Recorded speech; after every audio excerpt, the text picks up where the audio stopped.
Okay, we just calculated a particular integral in the previous slide using our general result of higher dimensional Euclidean momentum integration. And the result is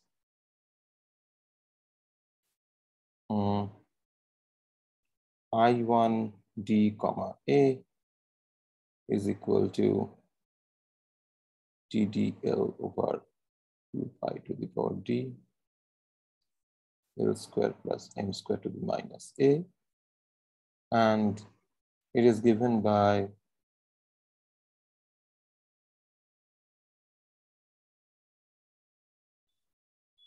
one over 4 pi to the power d by 2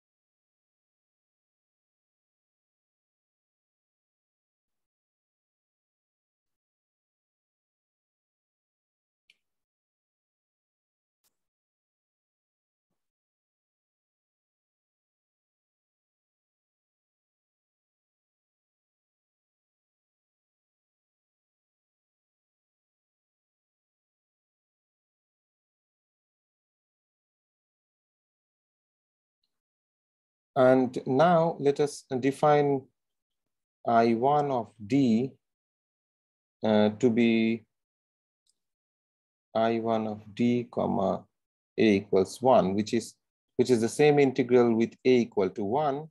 And then this result can be written as 2 pi over d I1 of d equals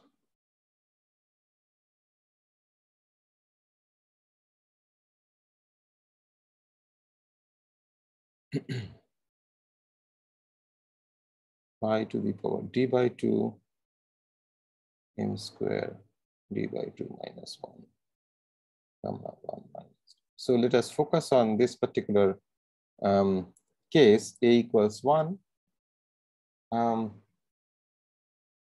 So we know that from our usual analysis of how to identify UV divergence in from the momentum integral, we know that this is divergent for d greater than or equal to 2, because it is 2 powers of momentum in the downstairs and d powers of momentum upstairs. So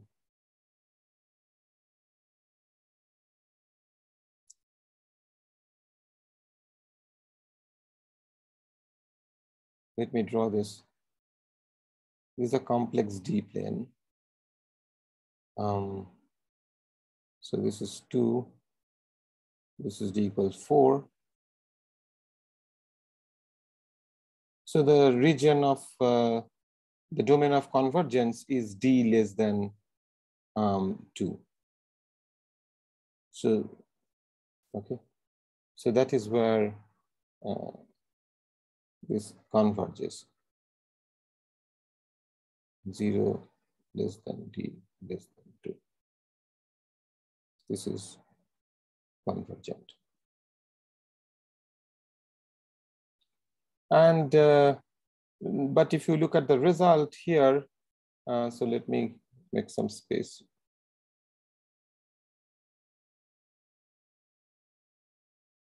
And the result is given in terms of this gamma function. This is well defined everywhere. First of all, okay, so this is a well defined everywhere.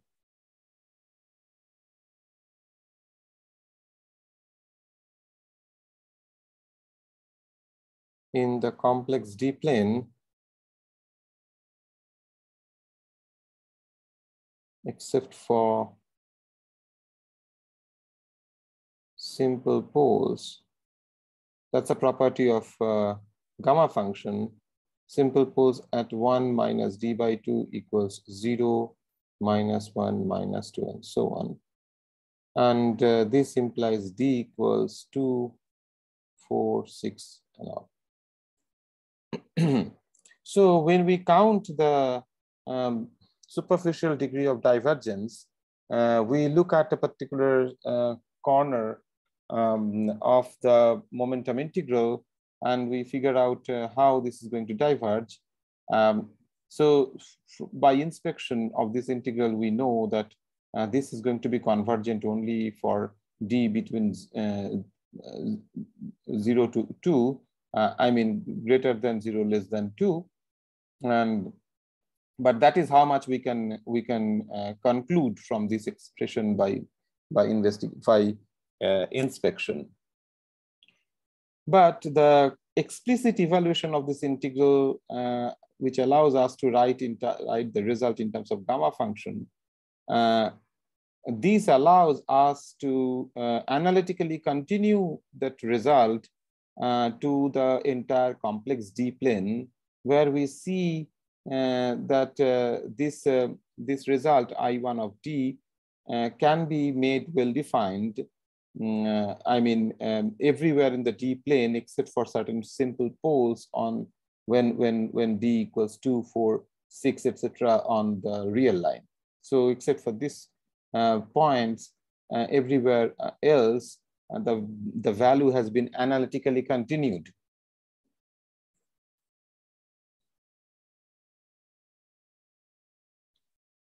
Now, there is another method of achieving the same, but a little more illuminating from the point of view of the fact that we are starting from D less than 2 and then continuing to higher values of D. So for example, here we know that at D equal to 2, this is divergent.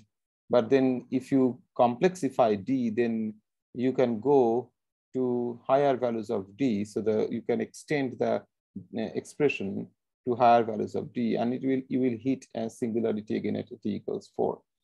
So that's a method, and in fact, this method requires you to actually go to the complex T plane.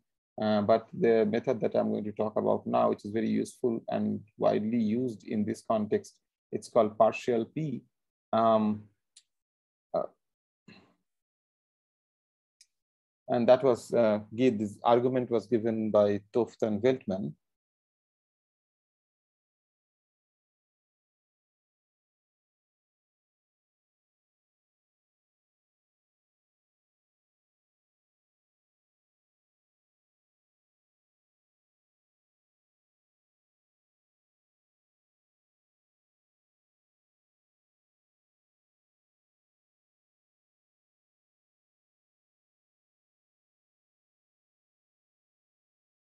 So I have been using, for the loop integral, I have been using the notation L, but this refers to partial P, where P is the loop momentum. So let me change my notation to P. So we have 2 pi to the power D, I1 of D, and it is given by ddP of P square plus M square minus 1. We will not have to go to the complex plane, but adopt a method of directly analytically continuing this integral from a lower value of D to higher value of D. So this method now, so this is the quantity that I want to consider, but the method says that insert into the integral the following quantity.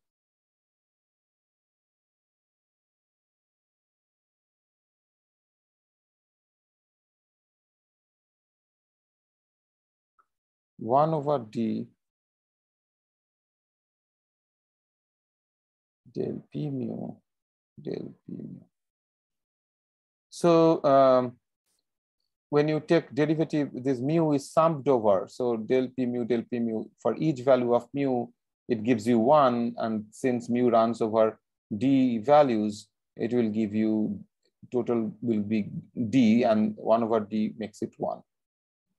So if you insert this object, left-hand side of this this object, then basically you are not doing anything because you are inserting 1.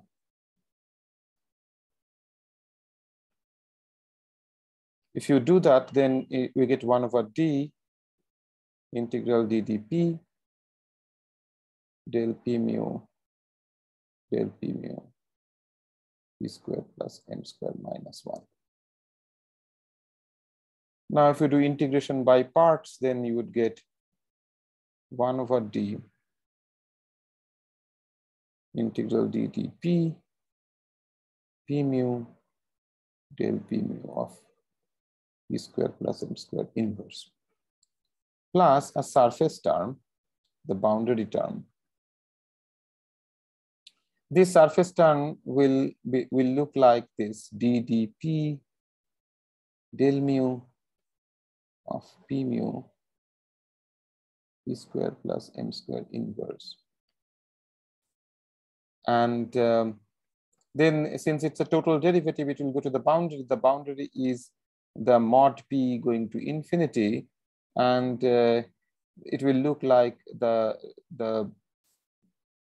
it's a boundary integral. And let me write down this first and then explain.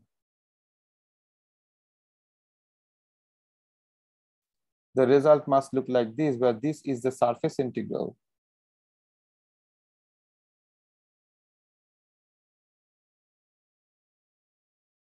Surface element on is d minus 1.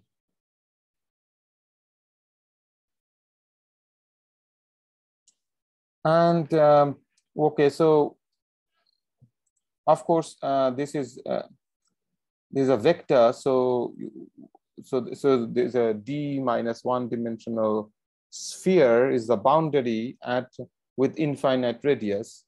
So if you take a finite radius, then finite radius is mod p finite.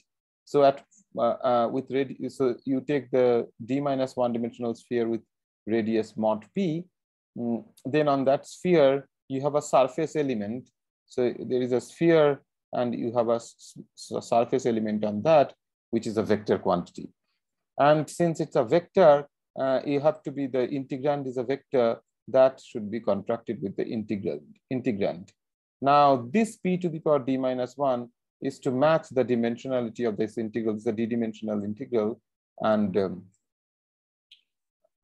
so it must come down to p to the power d minus 1. One way to look at it is in the radial direction. The Jacobian has p to the power d minus.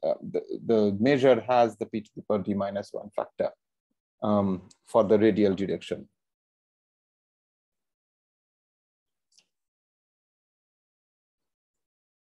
Right? I mean, this is one way to argue, and you can prove this more explicitly. It's a standard result of a total derivative integral of a total derivative in a higher dimensional space.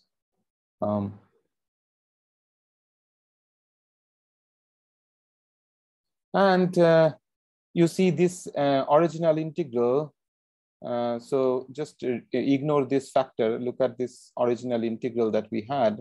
That was finite for d less than 2, because it's a d power of p upstairs and 2 power of p downstairs. So for d less than 2, it will be integral will be finite. Here the counting is actually the same.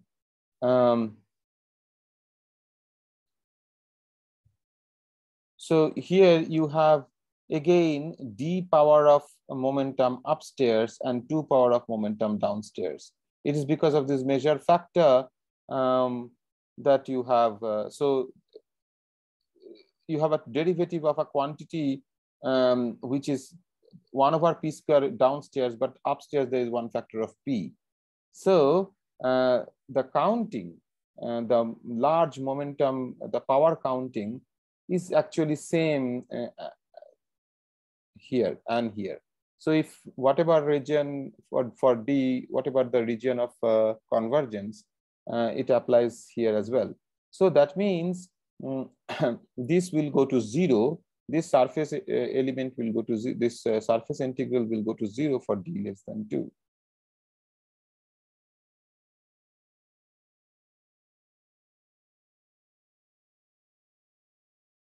right?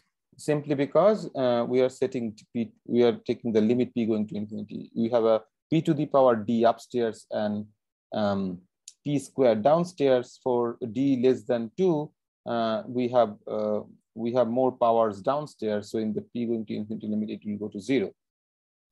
But this doesn't have to be, you know, this partial p, this argument, the dropping of the surface term will be a general feature for whenever it's not only in this kind of an integral that you use partial p. You can use partial p in more complicated integral where multiple powers of propagators will be there, multiple loop integrals will be there. We will do that another example where we will use partial p again, and that will be more complicated integral. But the point is that whichever the region of convergence is for the original integral, within that region of convergence, the surface term will drop out, and so that is how you are analytically continuing. So you are getting rid of this, and therefore you are working with only with this term. And then this is given by 2 by d integral d dt p square divided by p square plus m square whole square.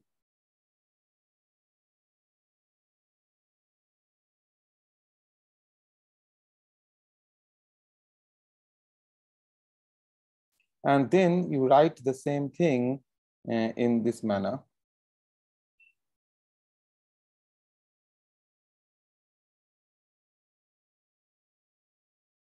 You write this fraction as 1 over p square plus m square minus m square by p square plus m square whole square.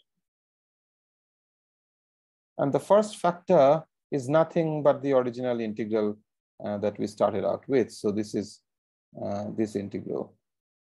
The first factor is the same as that. So this is nothing but 2 by d 2 pi to the power d I1 t minus 2 m square by d integral d dt p square plus m square to the minus 2.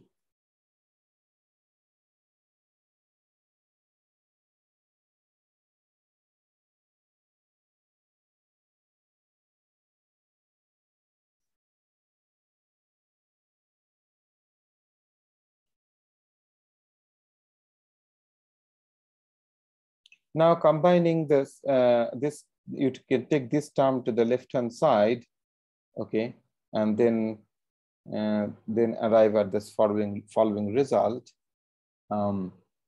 d minus 2 by d 2 pi to the power d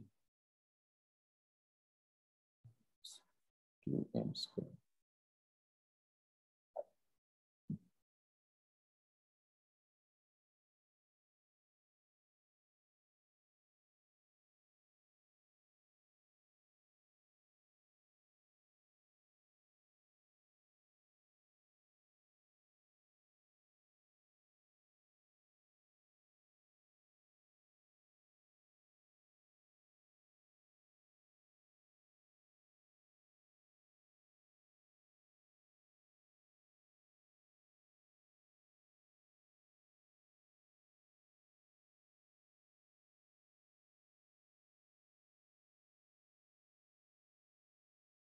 And now you see this this result is finite in this domain.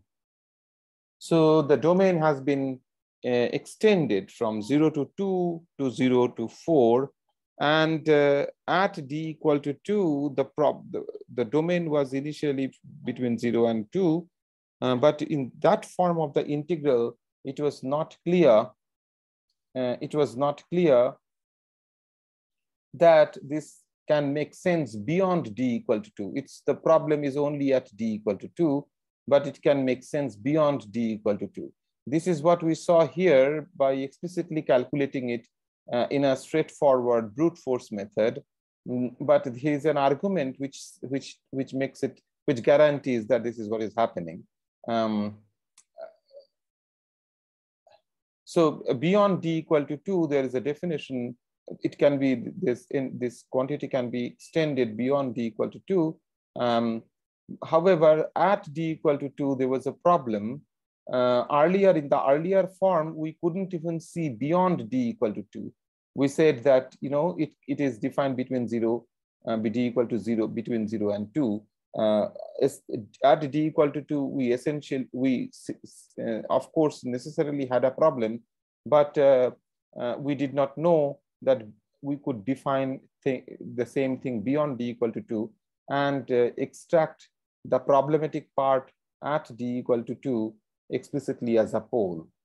This is what this result is showing. And then these two results, in essence, whatever we said earlier for the gamma function, we had to go to the complex plane and move in the complex plane to show this, to argue through the gamma function. But here we haven't done anything like that.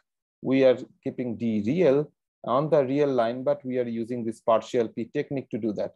Now, of course, once you get this result, we have to show that this is same as this result. We haven't shown that. We have just shown that just being on the real d, real line, we can extend the definition beyond d equal to 2. So this can be done by just using the same formula here for a equals 2.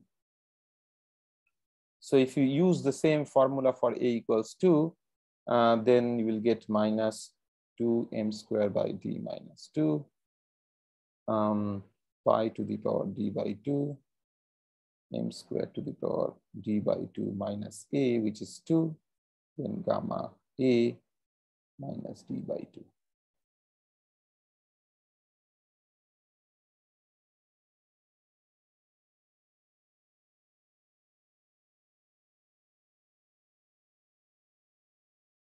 So this is same as you have to manipulate things.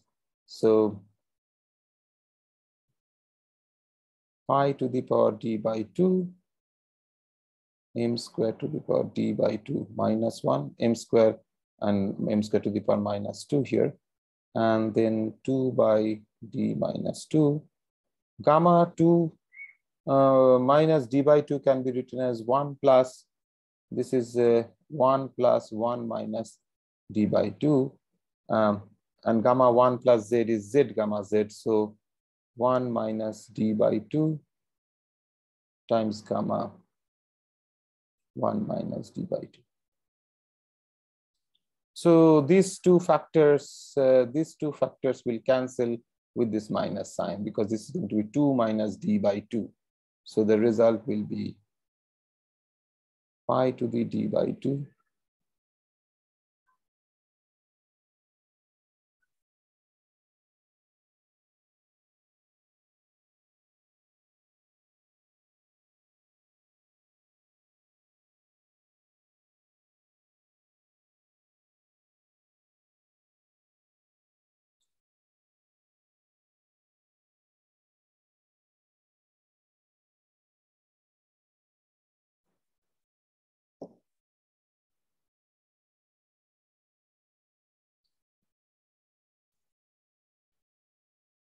Okay.